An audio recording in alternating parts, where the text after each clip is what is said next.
Hello बच्चों, let's see the question. And here the question says that which of the following atom or ion has the smallest size. तो यहाँ पे basically हमें 4 options दिए गए हैं. आउट ऑफ दैट 4 ऑप्शन ऐसा कौन सा एटम है या फिर आयन है जिसका जो साइज होगा वो स्मॉलेस्ट होगा.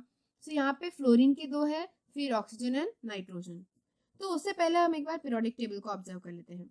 तो यहाँ पीरियोडिक टेबल में देख सकते हैं हम कि नाइट्रोजन, ऑक्सीजन एंड फ्लोरीन ये यहाँ पे प्रेजेंट है. हियर दे आर, राइट, जो हमें ऑप्शंस में प्रेजेंटेड है. तो अब इनमें से एक चीज जानना बहुत जरूरी है कि जैसे हम लेफ्ट टू राइट मूव करेंगे in a period, okay, in a period, जैसे हम लेफ्ट टू राइट मूव करेंगे क्या होगा, जो एटॉमिक साइज होता है या फिर हम कह सकते हैं एटॉमिक साइज और either you can say atomic radius जो होता है वो क्या होता है, डिक्रीज होता जाता है. तो जैसे एटॉमिक रेडियस डिक्रीज होगा यानी कि ओवरऑल एटम का साइज डिक्रीज होगा, राइट. तो इसका मतलब यहाँ पे नाइट्रोजन का साइज जो होगा वो सबसे ज्यादा होगा और सबसे कम होगा फ्लोरीन का, बराबर.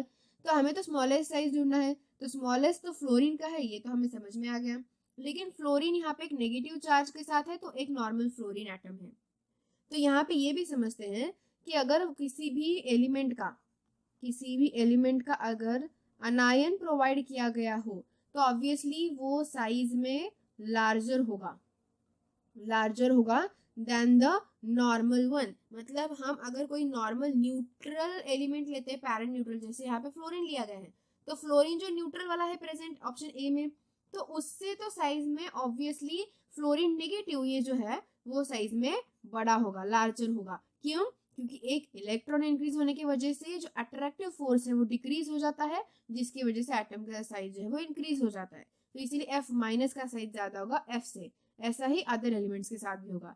इसीलिए जो F एलिमेंट है वो सबसे स्मॉलर है आउट ऑफ दिस 4. अगर इन 4 ऑप्शंस में कंपेयर करें तो सबसे छोटा फ्लोरीन है, normal fluorine, just F, okay. तो इसीलिए यहाँ पे हमारा आंसर भी क्या आएगा, option number A will be the correct answer for this given question. So I hope you got the answer very well. Thank you and all the best.